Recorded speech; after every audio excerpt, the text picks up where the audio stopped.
అందరికీ praise the lord. ఈరోజు మనము సంఖ్యాకాండము 17వ అధ్యాయాన్ని ధ్యానం చేసుకుందామండి. యెహోవా మోషేకు ఇలాగు సెలవిచ్చెను, నీవు ఇశ్రాయేలీలతో మాటలాడి వారి యొద్ద ఒక్కొక్క పితరుల కుటుంబమునకు ఒక్కొక్క కర్రగా, అనగా వారి ప్రధానులందరి యొద్ద వారి వారి పితరుల కుటుంబముల చొప్పున 12 కర్రలను తీసుకొని ఎవరి కర్ర మీద వారి పేరు వ్రాయము. లేవి కర్ర మీద అహరోను పేరు రాయవలెను.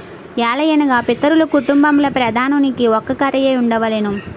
నేను మిమ్మును కలుసుకున్న ప్రత్యక్షపు గుడారంలోని శాసనముల ఎదుట వాటిని ఉంచవలెను. అప్పుడు నేను ఎవరిని ఏర్పరచుకుందునో వాని కర్ర చిగురించును. ఇశ్రాయేలీలు మీకు విరోధముగా సనుగుచుండు సనుగులు నాకు వినపడకుండా మాన్పివేయుదును. కాబట్టి మోషే ఇశ్రాయేలీలతో చెప్పగా, వారి ప్రధానులందరూ తమ తమ పితరుల కుటుంబములలో ఒక్కొక్క ప్రధానునికి ఒక్కొక్క కర్ర చొప్పున 12 కర్రలను అతనికి ఇచ్చిరి. అహరోను కర్రయు వారి కర్రల మధ్య నుండెను. మోషే వారి కర్రలను సాక్ష్యపు గుడారంలో యెహోవా సన్నిధి నుంచెను. మరునాడు మోషే సాక్ష్యపు గుడారంలోనికి వెళ్ళి చూడగా, లేవి కుటుంబపుదైన అహరోను కర్ర చిగిర్చి ఉండెను.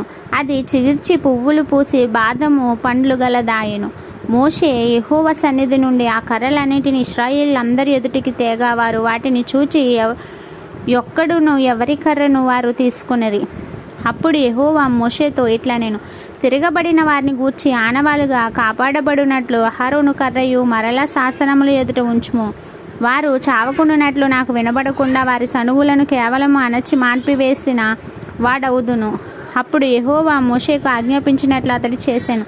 అలాగుననే చేసెను. అయితే ఇశ్రాయేలీయులు మోషేతో ఇట్లనిరి, ఇదిగో మా ప్రాణములు పోయినవి, నశించిపోతిమి, మేము అందరము నశించిపోతిమి. యెహోవా మందిరమునకు సమీపించు ప్రతివాడును చచ్చును, మేము అందరము చావవలసి ఉన్నదా అని పలికెను.